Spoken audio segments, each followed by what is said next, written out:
तो चलिए बच्चों शुरू करते हैं। आज हम लोग जो है ज्योग्राफी का क्वेश्चन सॉल्व करेंगे लेसन 1 का।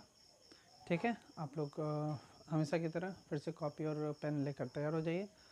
आज हम लोग फिर से वही 1 सेट क्वेश्चन सॉल्व करेंगे 1 से 50 तक। तो आपसे रिक्वेस्ट है कॉपी और पेन लेकर बैठ जाए, 1 से 50 तक मार्किंग कर ले। आपको हर बार मैं आंसर सही से जो होगा वो भी बता दूंगा, और जो है कि लास्ट में स्क्रीनशॉट लेने के लिए भी मैं आपको आंसर दे दूंगा। आप उसका स्क्रीनशॉट लेकर के अपने क्वेश्चन को क्रॉस चेक कर सकते हैं कितना सही हुआ कितना गलत हुआ।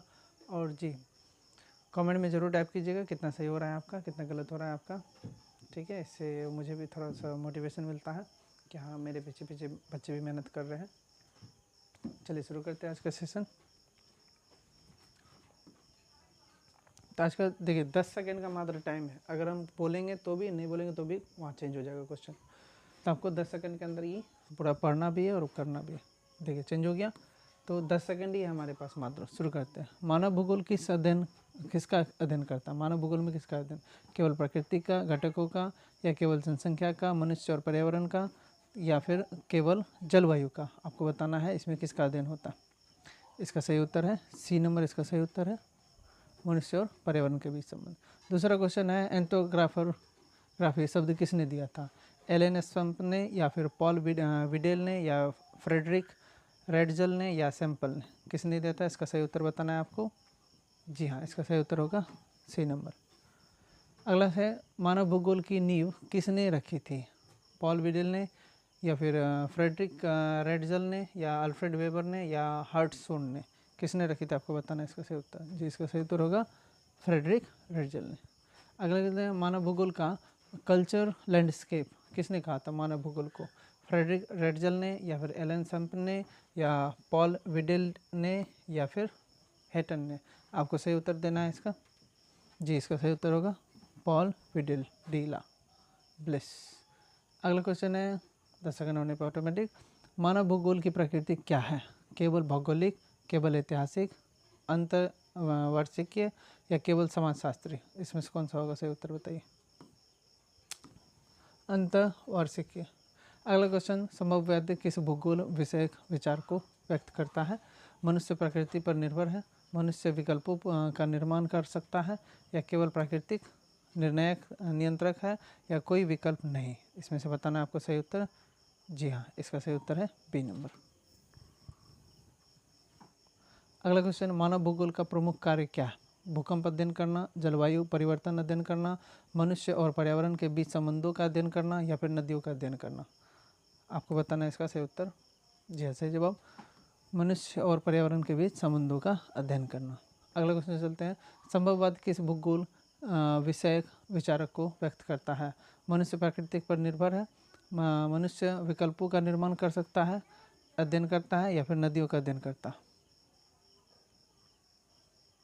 सी नंबर का सही उत्तर।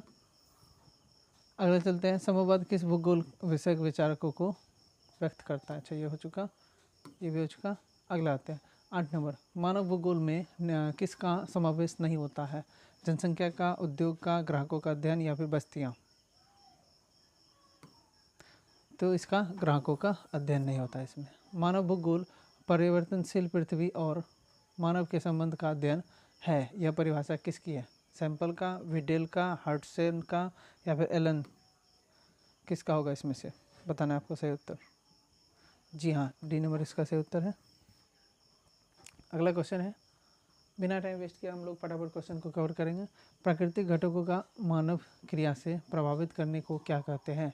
प्राकृतिक दृश्य का निर्माण, पर्यावरण नियंत्रण, या प्राकृतिक मानवकरण, या कोई नहीं? आपको बताना है सही उत्तर।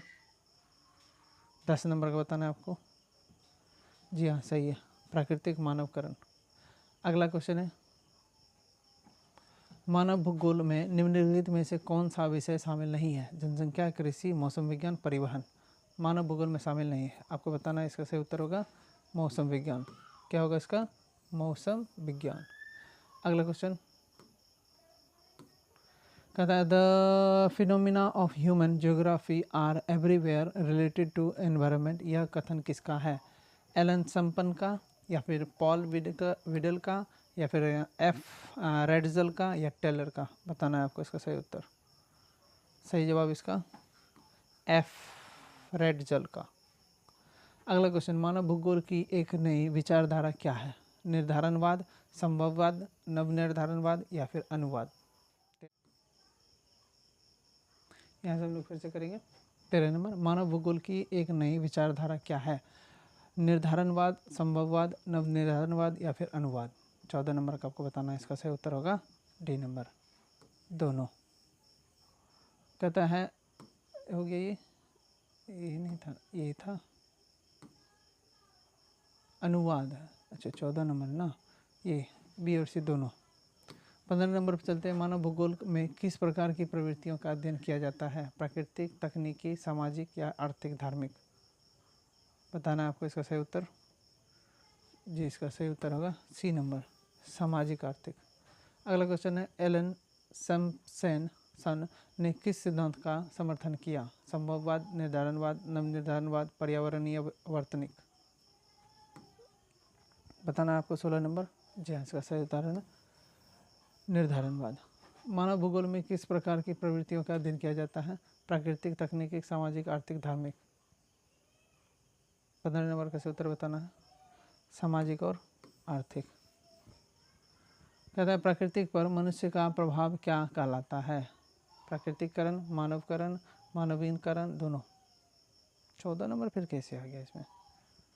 इसका डी नंबर सही है। 14 नंबर फिर कैसे आ गया?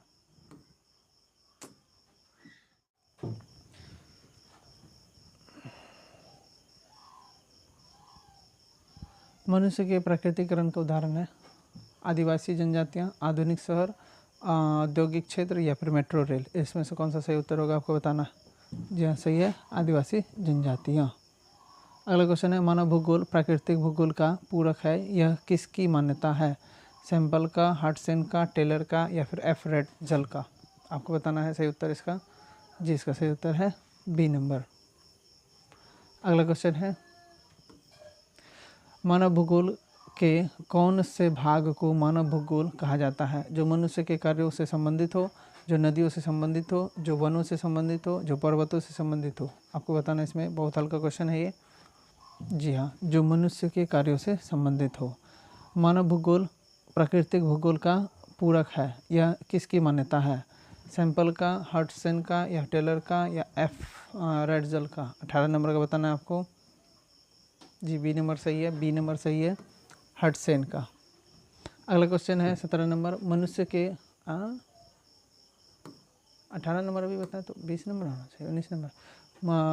भूगोल के कौन से भाग को मानव भूगोल कहा जाता है? तो हो चुका है, उल्टा क्यों जा रहा है भाई। मानव भूगोल किस दृष्टिकोण से विकसित हुआ?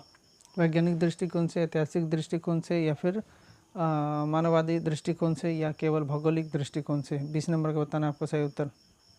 सी नंबर सही है इसका, सी नंबर सही है इसका, मानववादी दृष्टिकोण से। अगला क्वेश्चन 21 नंबर पर चलते हैं, कल्चर लैंडस्केप का अर्थ क्या है? सांस्कृतिक पर्वत श्रृंखला या मानव द्वारा परिवर्तित प्राकृतिक परिदृश्य या धार्मिक स्थल का विस्तार या इसमें से डी नंबर यहाँ पे दिया हुआ आपको दोस्तों देखिएगा, कला और संस्कृति प्रसार। इसमें से कौन सा होगा? 21 नंबर का आपको सही उत्तर बताना है। जी हाँ सही नंबर है बी नंबर, मानव द्वारा परिवर्तित प्राकृतिक परिदृश्य। 21 का बी। 22 नंबर चलते हैं, मानव भूगोल में मुख्य रूप से किन कारकों पर बल दिया जाता है? पारिस्थितिक पर, जनसांख्यिकी के पर या आर्थिक पर या उपयुक्त इनमें से सभी। 22 नंबर का आपको बताना है सही उत्तर। जी हाँ, उपयुक्त इनमें से सभी पर, इसमें सभी पर। अगला क्वेश्चन है, कल्चरल लैंडस्केप का अर्थ क्या है? 22 हो गया। 23 नंबर चलते हैं, मानव भूगोल का ऐतिहासिक विकास किस शताब्दी में हुआ था? 16वीं, 18वीं, 19वीं या 21वीं। आपको बताना है इसका सही उत्तर। 23 नंबर का सही उत्तर दीजिए। जी 19वीं शताब्दी में, 19वीं शताब्दी, सी नंबर इसका सही उत्तर। 24 नंबर में चलते हैं, मनुष्य और प्रकृति के संबंधों का वैज्ञानिक अध्ययन, यह परिभाषा किसकी है? सैंपल का, पॉल का, हडसन का या एफ रेडजल का। 24 नंबर का आपको बताना है सही उत्तर। जी हाँ 24 नंबर का सी नंबर सही होगा, हडसन का। प्राकृतिक का मानवीकरण कब शुरू हुआ? प्रागैतिहासिक युग में, औद्योगिक क्रांति के बाद, वर्तमान में या शून्य युग में। 25 नंबर का आपको सही उत्तर बताना है। जी हाँ, औद्योगिक क्रांति के बाद प्राकृतिक मानवीकरण का शुरू हुआ। बी नंबर, नवनिर्धारणवाद का प्रमुख उद्देश्य है पर्यावरण पर पूर्ण नियंत्रण, मनुष्य को प्राकृतिक शक्तियों का गुलाम बनाना, या मनुष्य और प्राकृतिक में संतुलन बनाना, या केवल तकनीकी विकास। 26 नंबर का आपको सही उत्तर देना है। सी नंबर इसका सही है, मनुष्य और प्राकृतिक में संतुलन। अगला क्वेश्चन है, प्रकृति का मानवीकरण कब शुरू हुआ? प्रागैतिहासिक युग में, औद्योगिक क्रांति के बाद, वर्तमान में, या शून्य युग में? 25 नंबर फिर से वही आ गया, औद्योगिक क्रांति के बाद इसका सही आंसर था। पीछे क्यों चले जाता है? 26 नंबर, नवनिर्धारणवाद का प्रमुख उद्देश्य है। 26 नंबर, पर्यावरण पर पूर्ण नियंत्रण, मनुष्य को प्राकृतिक शक्तियों का गुलाम बनाना। फिर से वही आ गया, मनुष्य और प्राकृतिक में संतुलन। 26 नंबर को तो बता चुके हैं भाई, ऐसे नहीं करो। सी नंबर, मनुष्य और प्राकृतिक में संतुलन बनाना। सी नंबर इसका सही उत्तर। मानव भूगोल का अध्ययन किस स्तर पर किया जाता है? स्थानीय पर, क्षेत्रीय पर, वैश्विक पर, उपयुक्त सभी पर? 27 नंबर का आंसर देना है। डी नंबर, उपयुक्त सभी पर।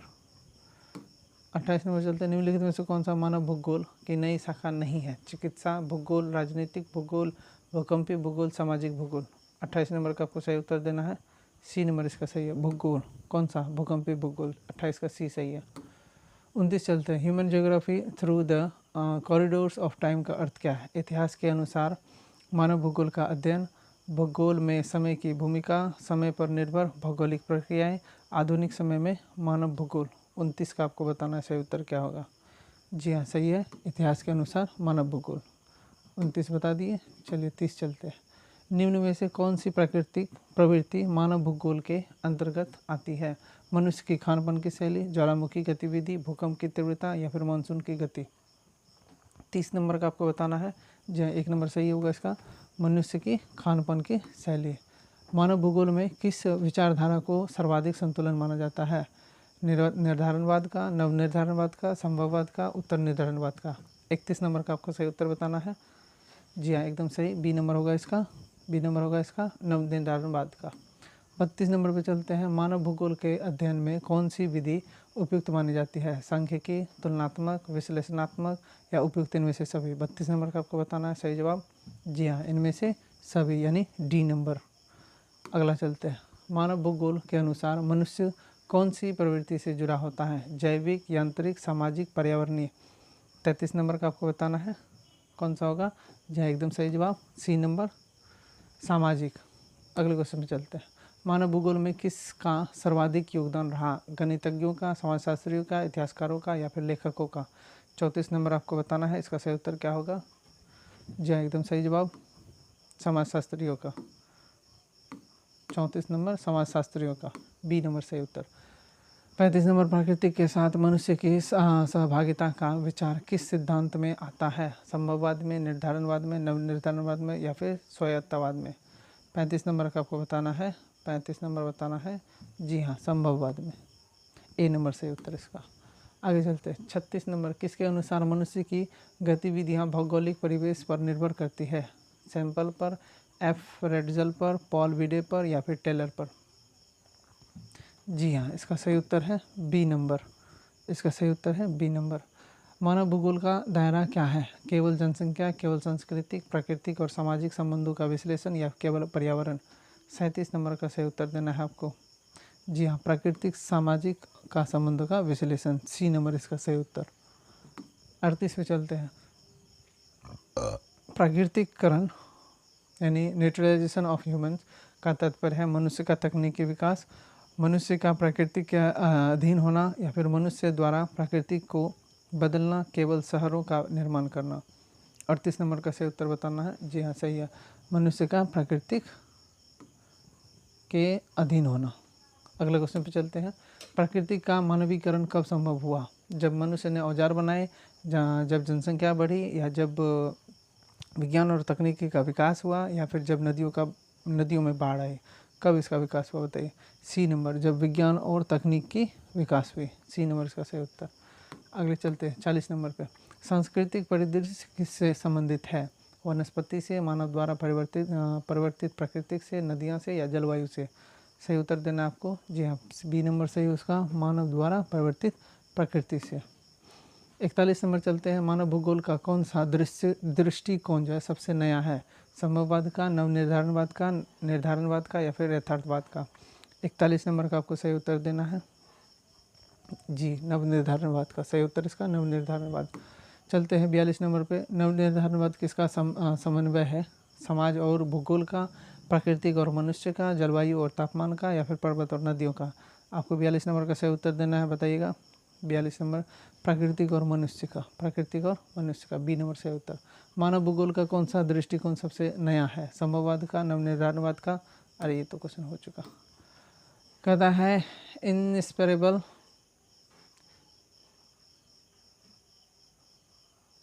इनसेपरेबल एलिमेंट्स किससे कहा गया है? पर्यावरण को और समाज को, मनुष्य और प्रकृति को, जनसंख्या और क्षेत्र को, प्रसंस्कृत और जलवायु को। 43 नंबर का आपको सही उत्तर देना है। 43 का बी नंबर इसका सही उत्तर है, मनुष्य और प्रकृति को, बी नंबर इसका सही है। नवनिर्धारणवाद फिर से पीछे। मानव भूगोल किस पर बल देता है? स्वतंत्रता पर, तकनीक पर, पारस्परिक संबंध पर या फिर मात्र प्रकृति पर देता है? आपको बताना है सही उत्तर इसका सी नंबर, पारस्परिक संबंध पर देता है, सी नंबर। 45 चलते हैं, फ्रेडरिक रेडजल किस देश से संबंधित थे? America, France, Germany, England? 45 number का आपको सही उत्तर देना है, सी नंबर सही उत्तर है जर्मनी, सी नंबर। मानव भूगोल किस पर बल देता है? फिर से वापस, मानव भूगोल को वैज्ञानिक विषय किसने बताया? हर्ट्सन ने या फिर पॉल ने, एलन ने या फ्रेडरिक ने? किसने बताया? 46 नंबर का आपको सही उत्तर देना है जी, हर्ट्सन ने। किसने? हर्ट्सन ने। किसने? हर्ट्सन ने। अगला चलते हैं, फ्रेडरिक रेडजल किस देश से संबंधित थे? America, France, Germany, England? America, France, Germany, England? America, France, Germany, England? 45 number का आपको बताना है जी हाँ, एकदम जर्मनी से, जर्मनी, सी नंबर सही उत्तर। आपको बताना है 46 नंबर, मानव भूगोल को वैज्ञानिक विषय किसने बताया? हर्ट्सन ने। अरे यार कहाँ से आ गया था। मानव भूगोल में लॉ मेकिंग विधि किसके लिए प्रयुक्त होता है? 47 नंबर। सामाजिक कानून बनाने में, मानव भूगोल में, भूगोल के नियम खोजने में या सांस्कृतिक अध्ययन में या फिर केवल राजनीतिक भूगोल में? आपको 47 नंबर का सही उत्तर देना है, बी नंबर इसका सही उत्तर है, भूगोल में नियम खोजने में। मानव भूगोल किस प्रकार का अध्ययन कराता है? 48 नंबर, केवल स्थूल का, केवल सूक्ष्म का, बहुस्तरीय का, केवल क्षेत्रीय का? आपको इसका सही उत्तर देना है, 48 नंबर का सही उत्तर देना है, 48 नंबर का सही उत्तर देना है, जी हाँ सही है, बहुस्तरीय का। आखिरी दो क्वेश्चन, मानव भूगोल में प्रयुक्त हिस्टोरिक इंस्टीट्यूशनल दृष्टिकोण का क्या अर्थ है? ऐतिहासिक भवनों का अध्ययन, ऐतिहासिक एवं संस्थागत प्रक्रियाओं का विश्लेषण या केवल पुरातत्व का विश्लेषण, केवल ऐतिहासिक घटनाओं का वर्णन?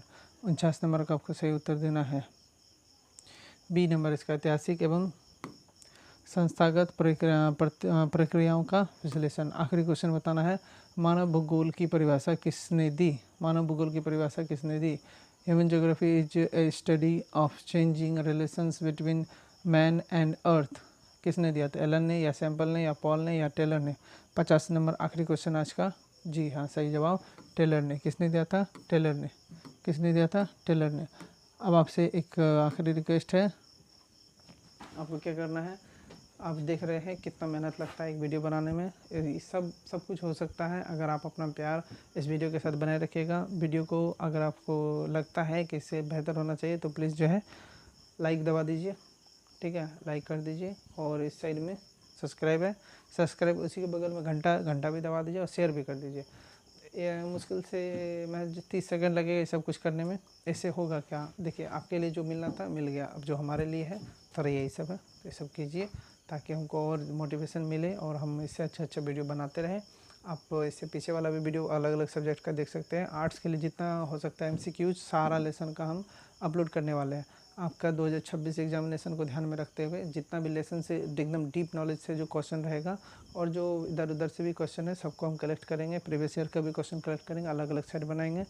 आप क्या कीजिए, लाइक कीजिए, सब्सक्राइब कीजिए और कमेंट में ज़रूर लिखिएगा अगर आपको इसी का नेक्स्ट पार्ट चाहिए। आप इसको बार बार बनाते रहिए, क्वेश्चन कितना सही हुआ कमेंट बॉक्स में ज़रूर टाइप कीजिएगा। आज के लिए इतना ही, धन्यवाद। हाँ थोड़ा सा मन नहीं है आज, क्या है ना, स्टूडेंट लाइक और सब्सक्राइब करता नहीं तो थक जाते हैं एक ही चीज़ को देखते देखते। थोड़ा सा कीजिए। तो कल जो है, आज अगर 5 सब्सक्राइबर बढ़ा देते हैं आप सब मिल करके, बस 5, तो कल जो है अच्छा खासा एकदम मूड के साथ आपके सामने पेश होंगे। ठीक है।